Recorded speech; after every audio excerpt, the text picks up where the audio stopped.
You can tell somebody sugar is bad for you. Or you can say, eat this entire box of Oreo cookies and tell me what happens. Like telling a kid not to smoke versus making him smoke the whole pack. That kid usually never smokes again because he's had an experience there. I really love creating experiences for people that they get to have, because that's when belief change happens. That's when lifestyle change happens. It's not from telling people what to do. On stage, a lot of the power is in the stories we tell, and they learn from the stories. But when it's a speech of all telling people what to do, you got to do this, you got to do that, you got to do that, you got to do that, it just overwhelms the mind, and you think, oh, geez, now stop. If you're looking to shift beliefs, tell your stories, and share the principles from them. But if you can create an experience for them, they change themselves. You're listening to Cleanse, Heal, Ignite podcast, and I'm your hostess, Diane Kaiser, functional diagnostic nutrition practitioner, former pro soccer player, transformational leader, holistic healer, and life purpose coach, helping you and your business awaken to your full potential.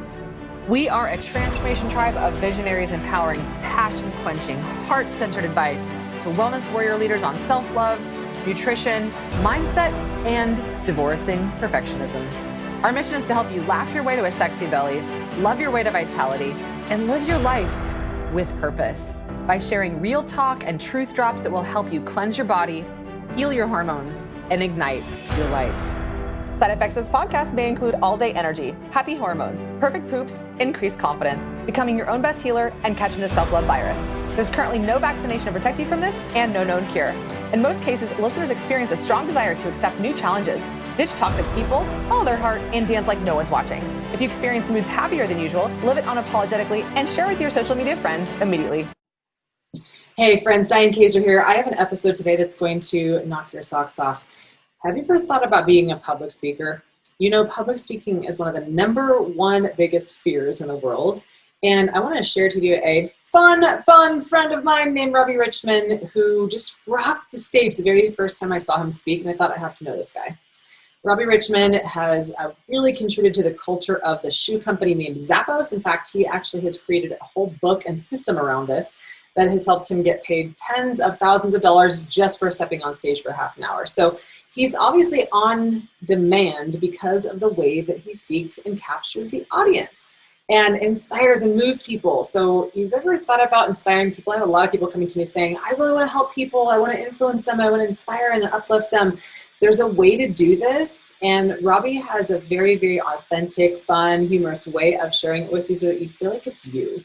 Like, can you imagine just jumping on stage feeling like you're just being yourself, surrounded by thousands, if not tens of thousands of people that you really, really enjoy looking into the eyes of and connecting with their hearts and their souls and their minds all at the same time? So this was born because I actually have been invited to do a huge series on a media company for toxic beauty called Dying to Beautiful. And I said, oh my God, I want to make sure I do this right so that I can really help people and not just speak from my perspective, but also to help people see things from their own. So I did rupture my Achilles tendon last year, which is one thing that Robbie and myself have gone through together. And he inspired me with something that's called the X pill, which is what he created. We're going to talk about that in this episode. And what it is it's something that when I took it, it helped me get deep into the meaning, which I had asked myself after I ruptured my Achilles tendon and I couldn't walk for 2 months, 3 months, and had to cancel all my events and lost my abilities to work. So I had, my profits were down, my productivity was down, and my potential felt low. So I asked myself, after I took this pill, which really helps you to cultivate the magic and the power of what's really inside of you. There's nothing in this pill. You're going to learn more about it. It's called, I asked myself, what was I attached to? What part of me died when this Achilles tendon ruptured? And these are all the notes that I took after I took the X pill. I'm not sure if you guys can even see that, but it's one large document where I have a ton of notes that I wrote. That's many notes, how many notes I wrote. When I took this pill, I asked myself the question and I just sat and I let myself cry. I actually asked the question of what things did I need to let go of. I had maybe one leg in my past, which is why that Achilles tendon had to rupture. My right side is my masculine side. My left side, your left side is your feminine side. And I've always had all my injuries on my left side. This is the only time I've ever injured my right side. And my question was, what part of my masculinity and the energy inside of me needed to break so I could find my balance between my masculine and feminine. Ever since then, have opened up myself up to more and more and more potential and deeper layers of myself that I needed to let go of so that I can emerge as the greatest butterfly, phoenix, bird, whatever you want to call it, and learning how to first love yourself and just to fly by embracing all the aspects of you. This is what I love so much about Robbie is you're going to have fun in this episode, and I highly recommend that you take some notes and also check out the show notes because I have several links in there that he's referenced on how he's sharing the blueprint of how you can rock a full presentation, the order of things, how to structure it, how to start it, how to middle it, and how to end it, all the while having fun and also influencing people. So before we get started, just want you to take a deep breath, make some space for what you're about to learn with Robbe Richman. Hey, what's up, warriors? Welcome back to another episode of Cleanse, Heal, Ignite podcast, where we are tuning in today from San Diego and Sedona, two of the most high vibrational places in the world, right, Robbe Richman? Yeah. So I'm in Sedona and Robbie is in San Diego. So today we're going to talk about how to rock the stage or a metaphoric stage or online stage when you're doing a public speaking. That's the very number one thing that's the most fearful of any human being is being in front of other humans and the judgment that we have inside that we're projecting out there. So I wanted to bring on Robbie because I'm doing something next week that I thought that you could all learn from. And Robbie is one of the most critical people that I know when it comes to public speaking. So I brought him on so he could criticize the heck out of me. You're doing well so far, Diane. So far, so good. Yes, my armpits are sweating. I'm super red. I just want to run off the stage, which is really my treadmill in my bedroom that I'm recording this from. Let me give you, Robbie, a proper intro because Robbie, you know, all joking aside, Robbie is amazing. He's one of my dearest friends. He was with me when I ruptured my Achilles tendon a little over a year ago. And through that whole journey, we became very, very close friends. So I love him to death, and actually I love him to life because I don't like that statement. But Robbe Richman, you may have heard of him before. He is a culture strategist and was the co-creator of Zappos Insights. If you have bought shoes and if you're a woman, you know who Zappos is, which is an innovative program focusing on educating companies on the secrets behind Zappos' amazing employee culture. Look at that smile that Robbie's got over there. How could you not have an amazing culture with a grin like that? Robert built Zappos Insights from a small website to a thriving multi-million-dollar business, teaching over 25,000 students per year. And through his work, Robert has been extremely helpful for improving the employee culture at hundreds of companies. As one of the most world's authorities on employee culture, it's so weird to say Robert. I'm just like Robbie. Robbie is a sought-after keynote speaker at conferences around the world and has been hired to teach culture in person at companies like Google, Toyota, and Eli Lilly. He's pioneered in a number of innovative techniques to build culture, such as bringing improv comedy to the workplace. And that's the part that I love the most. He graduated from Northwestern University with a degree in film, as well as from Georgetown University's leadership coaching program. He is a member of the Transformational Leadership Council. So am I, but just different places. And he is based out of San Diego. This is what we just talked about. So I want to get right into how you got into public speaking and how you got into creating culture. Especially right now with everything that's going on with COVID, I feel like we need culture more than ever. So Robbie, put your cape on and let's dive into that one. Yeah, where do you want to start? How did you get into all of this? How did you get into helping corporations and companies create culture so that people really enjoy what they do and can work well together and communicate? Yeah.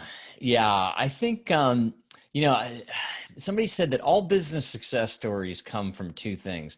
One is a lot of hard work and luck. Like every story includes that. And I think luck is a big factor. And the way I define luck is being in the right place at the right time with the right people. And that's been a lot of my career because I was at Georgetown University's leadership coaching program. I met Dave Logan, the author of Tribal Leadership. I marketed that book with him. And that's how I met Tony Shave Zappos. We became friends. He shared with me his whole vision to productize culture and really share it with the world. And I essentially created a proposal to do this. And it took a lot of different proposals and meetings. There was a lot of work. It wasn't easy to get. And then once I was in there, it certainly wasn't easy because he said to me, look, if you do this, you do this on your own, as in this has to be off the books, like no marketing resources. We're not providing the customers. We're not even providing tech. And I said, I get it. He's like, if you want a website, you got to get a website. I'm like, I know. And I literally built the first website. My partner, Donovan, and I there, we were calling people up for the first classes we did on culture. And we built it up like entrepreneurs within Zappos to this business. And it was through that I started speaking. At first to companies in these small kind of classroom settings. But then where I really got the bug for public speaking was they threw me on stage in front of all the Zappos, which is 1,500 people. Yeah, threw it. She fell on Basically. your face. Yeah. And I loved it. I felt so comfortable up there. And that's one of the things people don't quite understand about public speaking is that it's way easier to talk to a huge audience than a small audience. And I wish everybody could have that experience of that. And if you get that chance, I would not say to yourself, oh no, I have to work my way up before I can accept that opportunity. No, take the biggest stage you can. It's way easier than all like the small group of judging faces you see around you. The more of a blur they are, the easier time you'll have.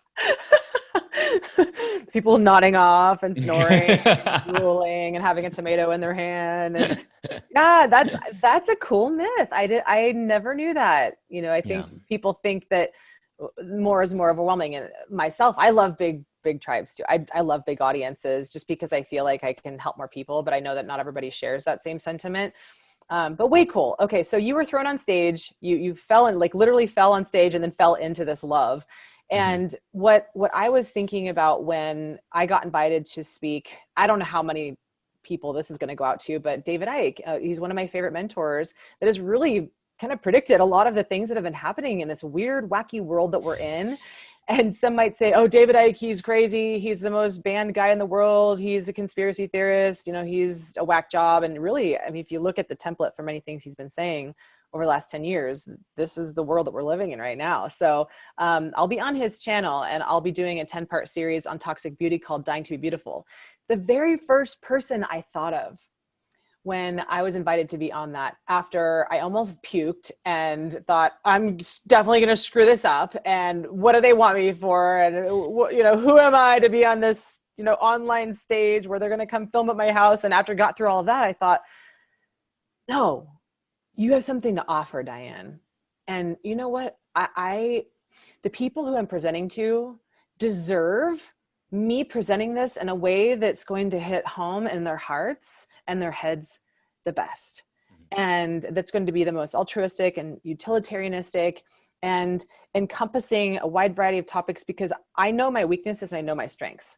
So I want to dive into that with you, because I thought of you first when I was like, who could I help to really just crack me open to say, okay, Di, here's what you can't do. Here's what you need to do. And what I want you to all listen to as I ask Robbie these questions is, how can I step on the metaphoric stage of my life such that I can speak my voice and my truth in a way that other people can compassionately and consciously hear what I'm saying, without me judging the parts of myself on who I think they think I am as they're looking at me or glaring at me or interpreting.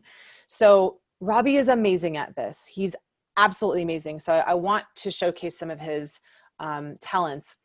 And I want to first ask you to start by asking you this question, because I know that you know my issues and some of them, and I'd love to hear ones that I might not know of and what other people's might be. But I'd like to first just start by asking a broad question about mistakes that people are making. So what mistakes do you think that people are making when they're leading online?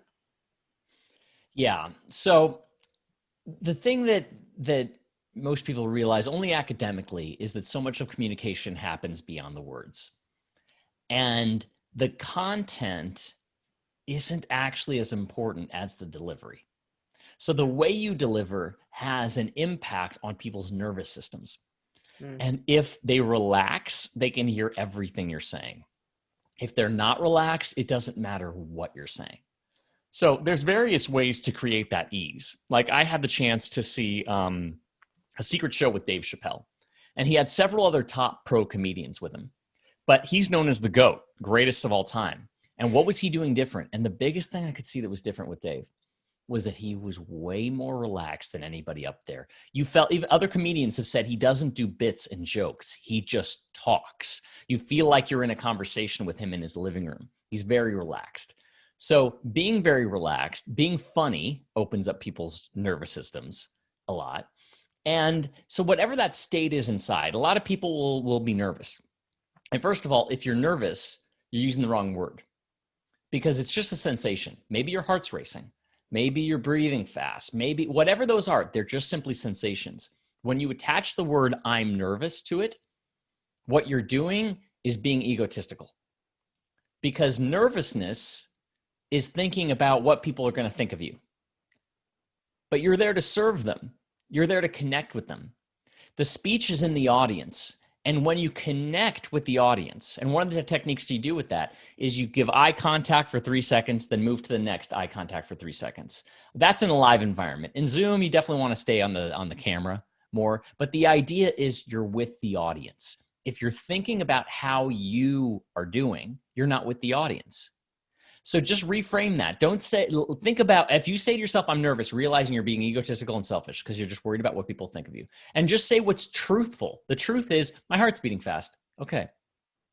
And those of us who've done it long enough, when that doesn't happen, we start to miss it, because all it means is that you're excited. That's all it really means. And so just be present with that sensation. You could make a joke about it, but just know it's going to pass. As long as you're fully committed to the audience and being there, it's going to pass, because your connection to that audience and your commitment to them is more important than how you can ever look.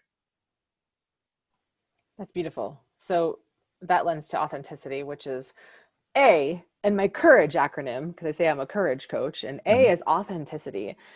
I think that for me anyway, what helps me fall in love with myself in the presence of others is just to say, "Oh gosh, when I step out there, I'm so excited. I'm partly nervous, but I know this is my nerves because I want this to be right for you guys." And it just, sometimes stating the obvious, like it's that rainbow elephant in the room, helps me to calm my own nerves. So maybe, can you give us some context for someone, maybe if they're taking a stage or if they're starting a presentation, that maybe they could say out loud to other people so that they could feel like they're relatable and they let some pressure off of themselves? Yeah, I'd say, rather than put the audience in a position to feel sorry for you or nervous for you, since the nervousness is really excitement, why are you so excited about this? See if you can talk about that. See if you can, like what I like to do really, I show up to speeches early because I'm looking for the joke. I'm looking for something I can make reference to do an opening joke. I've got some backup jokes if I have them. But if I'm feeling all that sensation, there's two directions. One is you can talk about why you're so excited about this. And rather than saying, "I'm so excited," saying "I'm so excited" has no value. But if you say, I'm so excited about this because it's going to blow your mind how easy it is to create a great whatever that is. And now I'm like excited too with you. And the other thing you can do, and this is not done nearly enough in speaking, is just to pause. Just breathe and be there with them and look around at the audience and just look around. This is your stage. This is your living room. There you are in your house, right? So there's speakers like Bo Eason who actually recommend that you get early to an event and you literally sit in the different seats and feel the walls and look around and just start to know it as your house, and people are coming into your house. And so you're relaxed. I love that. You just brought me back to the very first time I saw you speak. And I just fell in love with your soul, just your energy and how you presented yourself. I remember how engaged I was when I was hearing you speak, and how my eyes were just literally following you around the room. Like, this guy could hypnotize me into doing something that I might not want to do. And I'm pretty sure that you did. Remember? Yeah, you did. And the rest of the room, maybe they weren't as hypnotized, but I just was looking around the room like, this guy owns this room.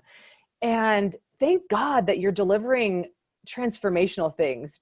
That's one of the things I was thinking, because if it was someone like you that was delivering dark things, then we would have a lot more of a dark world that we're in now. So that's why I really feel like you have this metaphoric cape that could help people love themselves and love their message.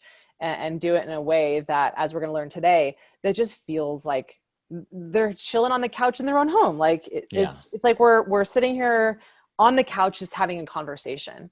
So I love that. I love all of what you just mentioned. So I'm going to, I don't know, you and your skill set with using Muppets. I'm putting that somewhere in here. I'm doing Froggy. Go Froggy. Frogs. What do you think frogs eat, Cassie? Flies. What? Flies. They eat flies.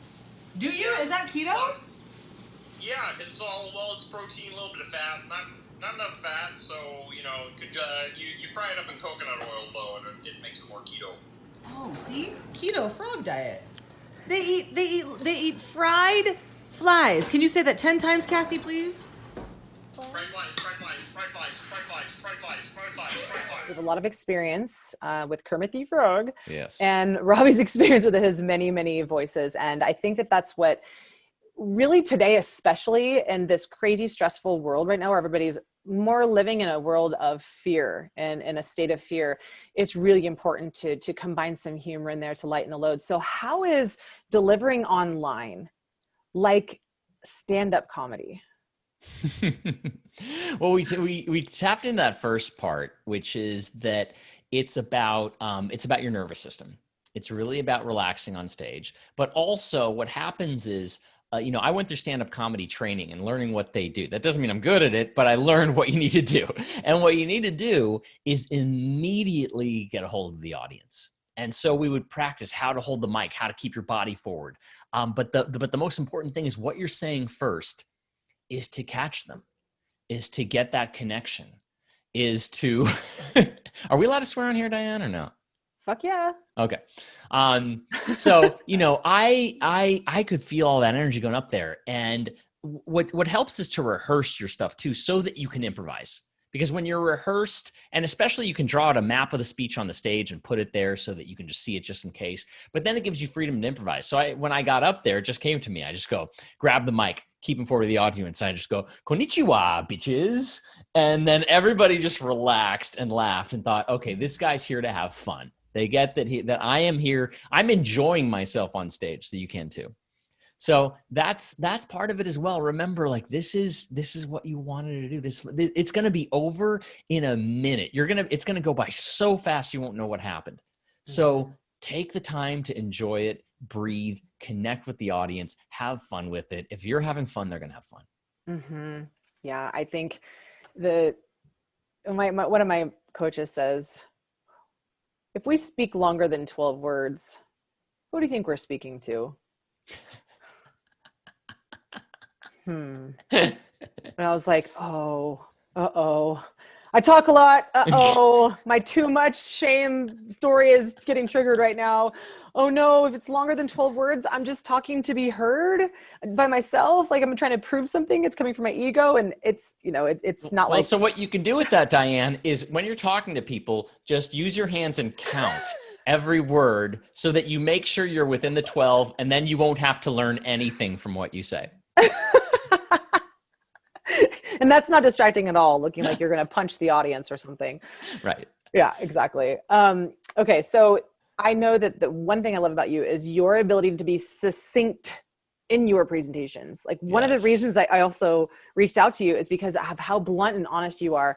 That you had posted something on social media about 2 months ago, and it said something like, this really pissed me off, in like caps lock or something. I can't remember. And it was just like, you got my attention.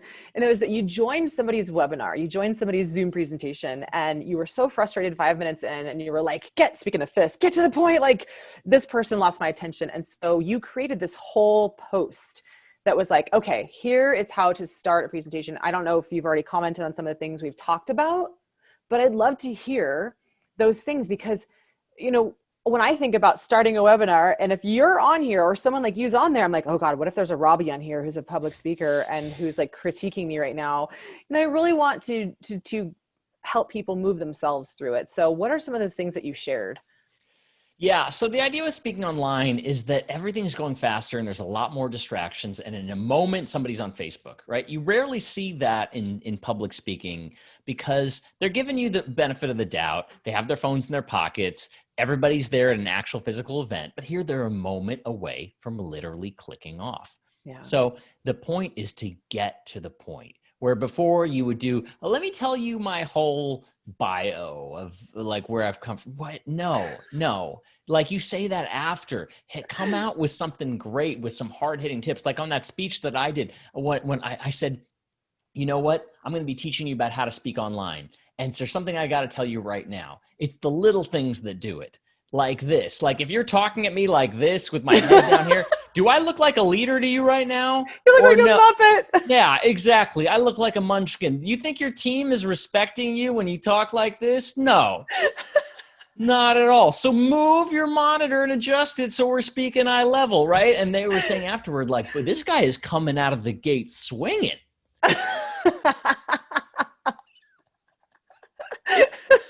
I love it. You got your dog's attention too. Show us your puppy. Move your shoulder. Yeah, there's something right there. She definitely does not have our attention whatsoever. So No. yeah, we're failing. We have to do a separate webinar on how to captivate dogs' attention. Squeaky toys, right? Muppets. Exactly. Different audience. But I love that because it's so much positioning. It's like I've been focusing on, this is my background, my new background. I just got back from Egypt, so I bought some really cool things. And I put my book up there. So when I do videos, it's like the theme of, what do we want to convey? You know, here's my new bed frame. It's really cool. And if you have a background that's just all over the place and there's noises all over the place and all people can see is like the top of your head, they're not taking you seriously. It's very distracting. And I know also as a woman, things can be very distracting too. I don't know if you have a take on this as well, Robbie. Things that can distract people from looking at you could also be like really bright colors or really bright lipstick or a really funky hairdo. And I know people are in the space of being authentic, but what is also distracting? I mean, other than just online presentations, what could be so distracting, like maybe the top 3 things that are distracting that you find yourself ADDing when someone's speaking? Yeah. So you got to know what your filler word is. For a lot of people, it's A lot of people, it's but they can get complex. Some will say basically. Basically, it's about, and just say, they keep saying basically. That's their filler word. Mine for a while was in terms of. And my staff at Zappos literally checked off. They showed me 90 times I said in terms of in one speech. And I said, I can't believe it. And then you have to actively work on that and make sure you never do that because they're very, very distracting. Mm-hmm. So what you want to do instead of a filler word is just give more space. You're allowed to have a second of silence. Don't feel like you have to keep talking and talking and talking. So that's number 1. Number 2 is you want to avoid getting people into a trance. And the way that you get them into a trance, I'm going to use an extreme example, but a lot of people are doing this subtly. So this is the extreme example. If I talk to you in this voice the entire time and I'm explaining a point and every time I'm saying this, it's just going in this exact tone and I'm not changing my volume, my pace, it's a robot, right? And we have certain cadences that we stick with. And the way you want to do is you change it. So you make a point by going a little louder and saying, this is really important that you do this, and then stop. And then you pause and you might speak softly. And you might start to speak up faster when you're getting like really excited about something. And then you kind of slow down when you want them to hear it deeply. And especially when you make a big point, you stop because they're hearing it for the first time. So you got to let that sink in, let them chew it for 2 seconds. So varying your tone, your pace, your volume, your pauses, you want it so that they can't predict where you're going to go. And then they're interested in seeing where, if I can predict your tone and pacing, like there's this one speaker, I couldn't take his audiobook anymore because it was literally just this rhythm of, when I went down to Starbucks, I realized that it was a very unique experience and they custom made everything for me exactly the way I liked it. And I can talk like this all day. And it's just like, no, I can't do this. I can't do this. Because if I can predict the tone, then I'm trancing out. And it's annoying. Yes. Yes. But I'm using extreme examples. Yes. But we do this subtly. Yes. There was a podcast that someone said, Diane, you really need to listen to this podcast. And I was like, oh, check it out.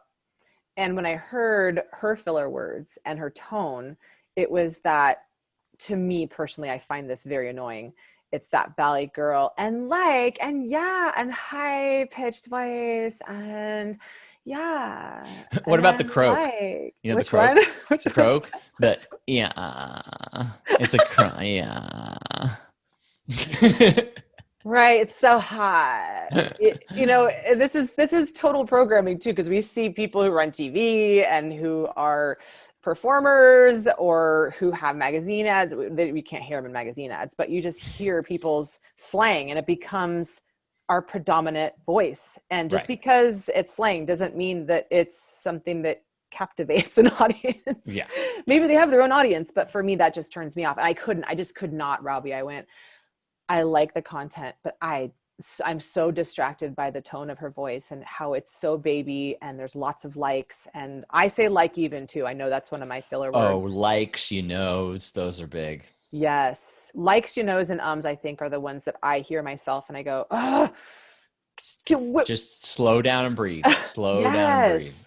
I love that, because one of the things you just said, as a nutritionist and functional medicine person, whatever other things you want to throw at me, who I think I am, that I have, skill sets at, is I suggest to my clients, and you've done some work with me, when you slow down and digest your food, your digestive tract works better.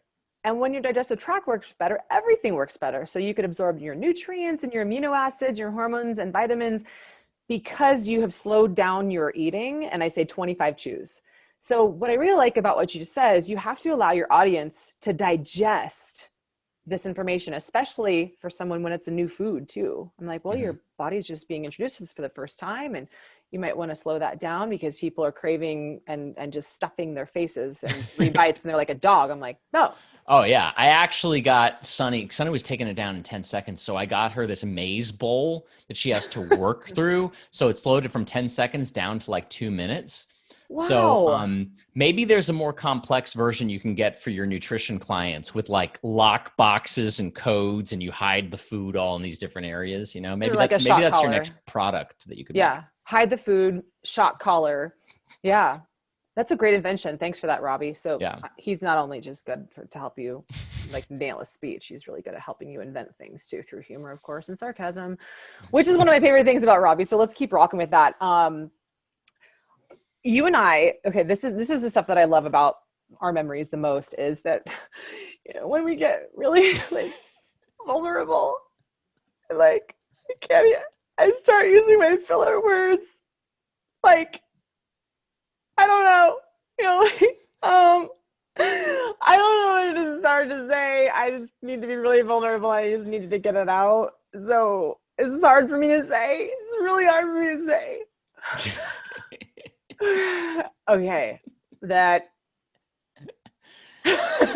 Yeah, I think the problem with it is a lot of those things, like, they're like not that even vulnerable. Like you'd be like, I'm about to get really vulnerable. I just signed 20 new clients and I don't know if I can really like deliver great service to them. And you just want to be like, shut up. You got 20 clients, show up at work and do this thing. Right. Mm-hmm. And the thing about vulnerability, if you're really being vulnerable and doing it well, you don't need to call it out. People will watch that and go like, oh my God, Diane got really vulnerable on that one. It's the same way you wouldn't tell anybody you're really cool. I wouldn't be like, hey, Diane, I'm really cool. I'm like, no, you want other people to say that. If you say it, you're missing the whole point. It's like a person who's like, oh, did you get that joke? Did you get it? Did you get it? Yeah, I hate that.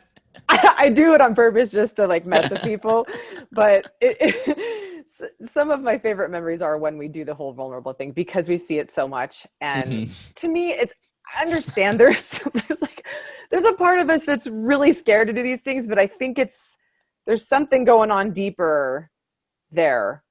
Guide us with that one, Robbie. How can someone be real without freaking out and crying all over their camera and drawing in an audience right who trusts them? Well, from an energetic standpoint, it's really important to be centered. Like, you're not letting this take you over. Be centered. And the point is to simply share what's really happening, as opposed to like what you feel about it necessarily. Like I actively say to people, my business model was disrupted. All my speaking gigs are canceled. Now I've got literally no money coming in. right? And I have to switch this whole business model. And this is like an interesting story. Like, holy crap, Rob's in this interesting place where he's got to switch this all up. But if I start crying about that, it just makes people uncomfortable. True. In general, when true. you're crying. And this is different from like, you want to share with your friends that, something really horrible happened. Like, I get it. You want that sympathy and you want to do that. But if you're doing it in a marketing context, people start to turn off. Like, this just starts to feel eerie and weird. Like, you're selling me something, but you're crying. Like, I don't feel right about this. I feel like I have to click the $donate button right now just because I feel bad for you and I pity you. And if I'm pitying you and I hire you, that means I'm pitying myself. So this is not really starting off at a very great vibrational frequency. Yeah. Maybe there's a new term for that. Martyrdom marketing. I think you just share what's important to you and let other people call it what it will. Let other people call it great or deep or vulnerable or fake or whatever it is, but don't come from that like, I have to share something vulnerable so that people relate to me. Like, share what's real for you. Share what is like important to you and what's coming up for you. But it's just so much you and I have seen. It starts to feel like vulnerability has become a strategy. Very true, because it's I study shame and the ego a lot. And there's it's a manipulative tactic, or it can be, I should say, to show other people how something has happened to you. And what other people do is the first reaction is, I got to save them. I'm uncomfortable. And so I need to feel less uncomfortable about this person being uncomfortable. So I have to comfort them. And the way I'm going to comfort them is by telling them, no, it's okay. It's fine. And then we're distracted from the whole point, which is you as the vulnerable person trying to inspire us to something.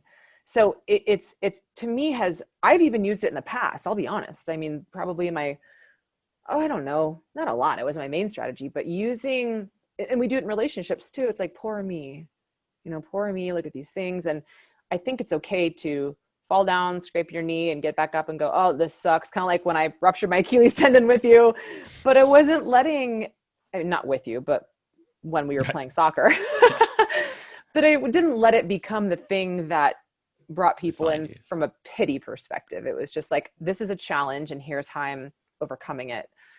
So I'd like you to answer this question, because I think this is on point with topic, is what's the difference between being authentic and being vulnerable? I think it's vulnerable to me is a term that other people decide.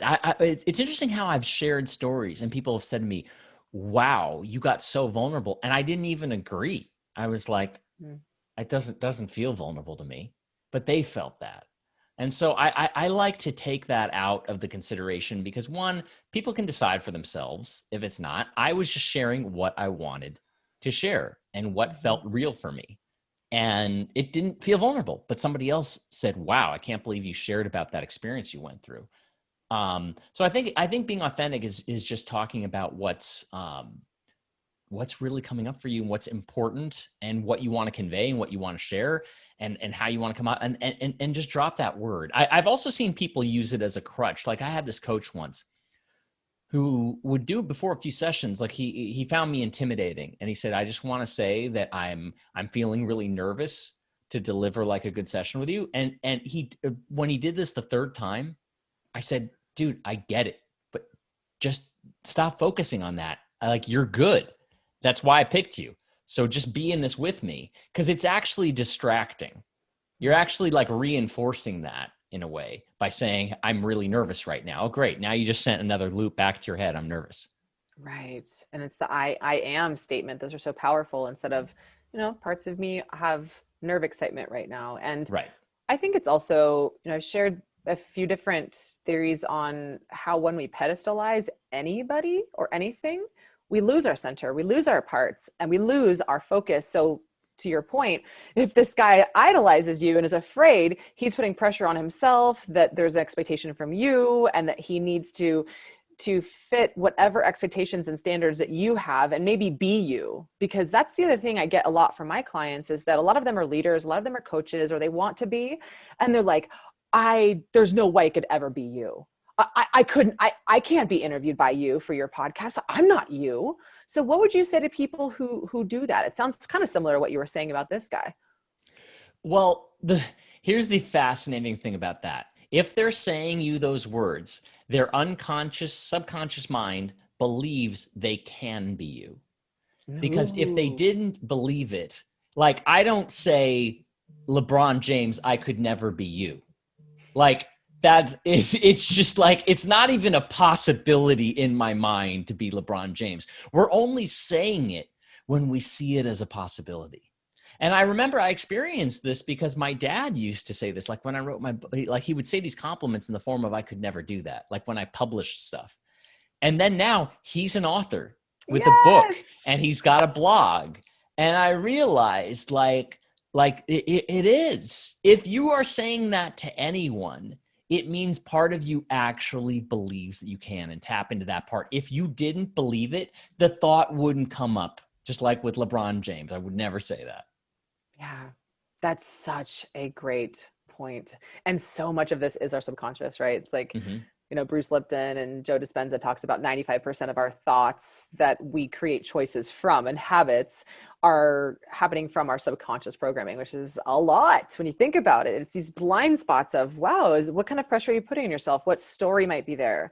What belief might you be creating for yourself such that you will always fail in the presence of? So I think that's really great. It's Robbe Richman is also a life coach. Actually, kind of is. I'm going to get to that at the very end because I do want to do a little promo for something that I really believe in, that Robbie is the creator of. A couple more questions I know we have time for. There was something I was going to ask you, and maybe this is the same thing, Robbie. I should have asked you this before, but we're kind of doing behind the scenes on this interview anyway, is I was going to ask you how to help me or anybody using me as a guinea pig, how to map out a speech, or in my case, I'm doing, 10, 30-minute docuseries interviews called Dying to Be Beautiful. And so can you help me and us create a template perhaps for a roadmap you mentioned on how to organize that content, how to start something and move into? Is there like a storybook lining? And is that what you mean by experience design? It's not, but I do have a template for that I can send to you. You're welcome to send to your audience. It's a very specific kind of template to do that. Most important I'll say with that is, and this is weird how many people don't do it, is beginning, middle, and end are very key. Like you don't want to be this whole meandering thing. And what was that? What's the beginning? What's the middle? What's the end? And then I've got much more nuance to this model that I can share. But what I meant with the experiences is that, you can tell somebody to think something or believe it, but if they have an experience of it, it's way different. You can tell somebody sugar is bad for you, or you can say, eat this entire box of Oreo cookies and tell me what happens. It's like telling a kid not to smoke versus making him smoke the whole pack. That kid usually never smokes again because he's had an experience of it versus being told what to do.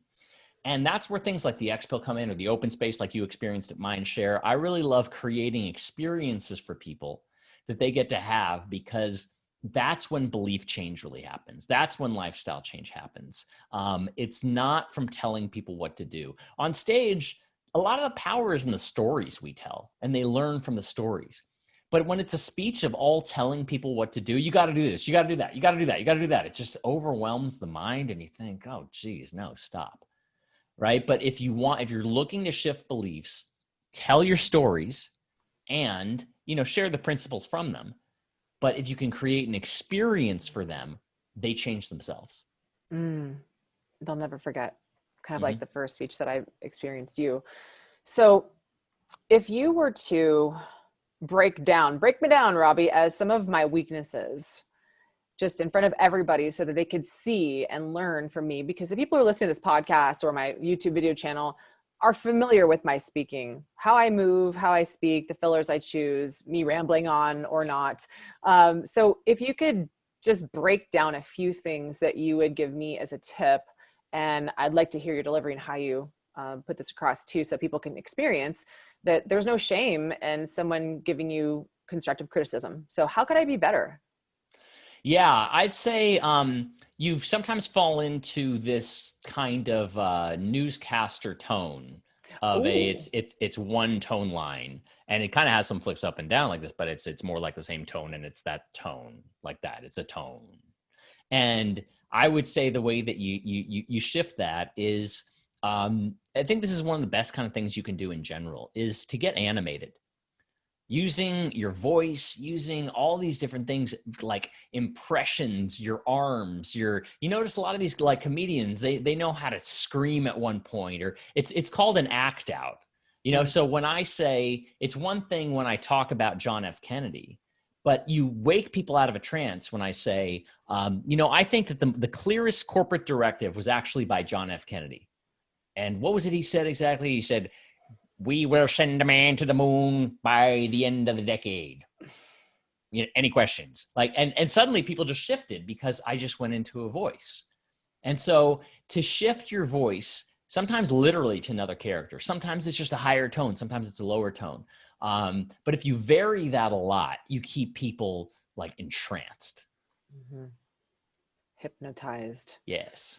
Like, yeah. And comedians have said that, and I get this having done it, is that comedy, stand-up comedy, is in a lot of ways closer to hypnosis than it is to public speaking. Yeah, well said. Well said. Okay, what would be the second thing you would improve upon me as a coach behind the scenes? You as a coach? Yeah, as a speaker. You as the coach, me as the client, so that they can hear you critiquing me as what I can improve upon as a speaker. So the first one, as you said, I was too much of a newscaster. So I didn't improve that. What's the second one? I'd say, it's all along these lines because this is the most important thing, but really bring your full self, bring all your energy, bring, you kind of, on stage, you learn to exaggerate because what happens is, I remember this one friend, we encouraged him to speak louder, and he's like, we said, "You probably feel like you're screaming, don't you?" And he's like, "Yeah." He's like, "You're not. It's just you've been that quiet." So it's when you do these act outs, to you, it's going to feel kind of crazy and extreme, but it's not as crazy and extreme as it sounds. People want that variety. We see movies for a reason. People are acting. Mm-hmm. And so in a lot of ways, you're an actor in that sense. Get passionate, get inspired, get angry. You know what I'm really fucking angry about right now? Like now I got your attention. Yes. Especially if you have a Muppet in your hand. Yeah, that too. How to be more succinct? Because if you have a lot of things to say, a lot of statistics, a lot of case studies, a lot of stories from your background, how do you be succinct? You're so good at that, Robbie. Thank you.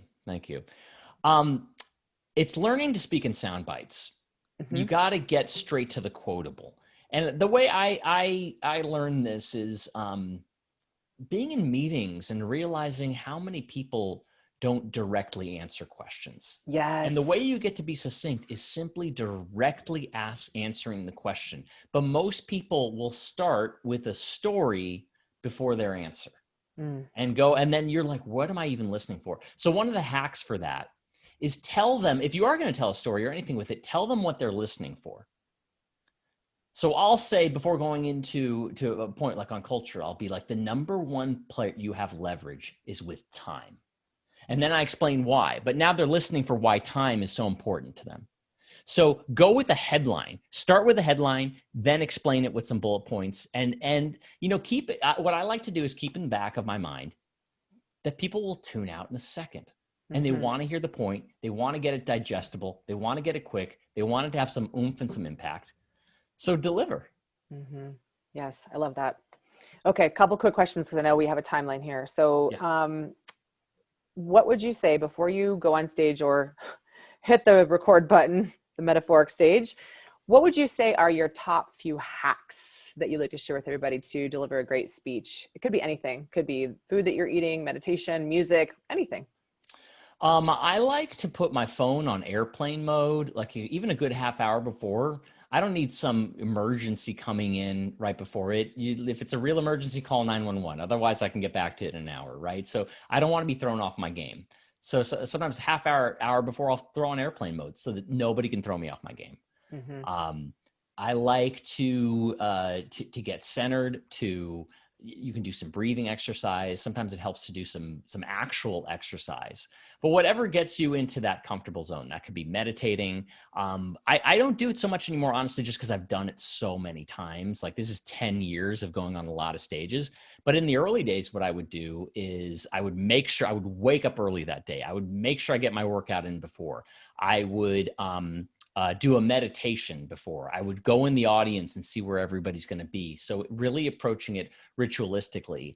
And the most important thing is defend against those things that can throw you off. So don't do anything that can make you late. The worst possible thing you can do. Totally. I know that I'm rushing. That just screws it all up. Take care of things. Don't rush beforehand. Really make sure you're early, not only on time, but early. 30 minutes. Yeah. I mean, you give yourself 30 minutes of prep time. So you probably get there 15 minutes before that to find parking, to get in, to get settled, to say hi to everybody. That's if you're doing it in person, that is. Right. Yeah. You got to really think about that margin of error time too. You don't ever want to say, oh, there was traffic. Well, build in that. Imagine there was a big traffic jam. Throw that in there. Yeah. Imagine your dog throws up, whatever it is, build that margin of error time so that you're not stressed. Yes. Okay. Last question. You have something that changed my life the day that my Achilles tendon ruptured. And the first question that popped into my mind was, why now? What is this teaching me? Instead of being angry at life and, oh, this happened to me, and victim consciousness, I really wanted to understand the hidden meaning behind perhaps why I created that situation, because that's taking full responsibility. So you said, and you handed me something and had your finger up like this was something in between it. And you said, are you ready? Yes. What was that, Robbie? It's called the X pill. It's an inert pill. It's just brown rice powder, but it came out of a lot of thoughts about the Matrix and the red pill and what if it could be real. And then a lot of experimenting and eventually making my own pills, purple, like red and blue pill together, that you set an intention to. And you can find out about it at xpill.com. I've got an amazing endorsement on there from Dave Asprey now up on the homepage. And it's really cool. You use the placebo effect to your advantage, set an intention. And what happens with it is you either get an answer really quickly or get that thing you want really quickly if you're in alignment with it. If not, I've seen for myself and others that if you're not, it becomes very clear how out of alignment you are with that intention. And I will have already shared my experience with the X pill before this episode, so you guys will have already heard that by this point. So I highly recommend you follow Robbie he's not just a wealth of knowledge and wisdom and humor. He's super authentic and in a way that's like hyper organized, and he's always bringing new perspectives and insights. He's like a Rubik's Cube. It's always a different angle with him. And so it's hard to keep up with sometimes, but really he makes it in a way that if you're an insightful, inquisitive person who's asking questions, he just goes at it. So Robbie, thank you for being here. Any final words that you'd like to share for maybe people who are afraid to step on the stage or metaphoric stage? If they're afraid to speak, and if they're just like, no, I could possibly never do that, I'm going to screw up. Breathe through it. Relax, breathe. The nervousness just means you're excited. And all you have to do is get the reps in. Go to Toastmaster or start doing Facebook Lives or just start speaking to people in your living room. Doesn't matter. It always becomes normalized. And this is the weird part, is you will miss the nervousness. When it's not there, you will be like, dang, where'd it go? Ooh, the adrenaline rush, right? I can see that on your guys' lab results too. So this is a good kind of cortisol rush. This is not like watching crazy mainstream media. You are the media. You are the person on stage. You are the newscaster, as you mentioned earlier. So Robbie, thank you again so much. If you guys need any kind of speaking, coaching, or anything at all regarding personal development, like with the X Pill, I will put all the links below. And again, this is your stage. So all you have to do is step onto it and the rest will take care of itself. Thanks again, Robbie. Awesome. Thank you. Thanks for tuning in to today's show. If this episode really tugged at your soul and you're ready to have your personal breakthrough, we would love to have a heart-to-heart with you to get you crystal clear on 3 things. What do you want? What's standing in your way? And how do we get you to your soul goal in the fastest time possible? Visit my site, dianekaiser.com/call to schedule your free 1-hour connection session with one of our warriors to map out exactly how you want to look, feel, and live. We've helped thousands of women warriors just like you all around the world free themselves from the symptoms and suffering they never thought possible. And you just might be our next success story. Talk soon.